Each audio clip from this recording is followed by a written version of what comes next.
திருக்கோவிலூர். இதுவரை நான் இவ்வளவு நீரை நான் பார்த்ததில்லை.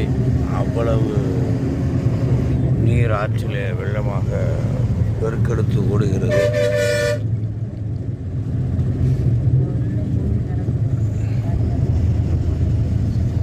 கபிலர் பாறையே திருக்கோவிலூரில் மூழ்கி இருக்கிறத நம்ம பார்க்குறோம்.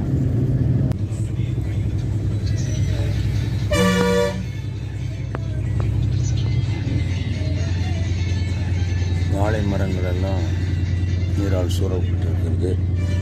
திருப்பத்தூர்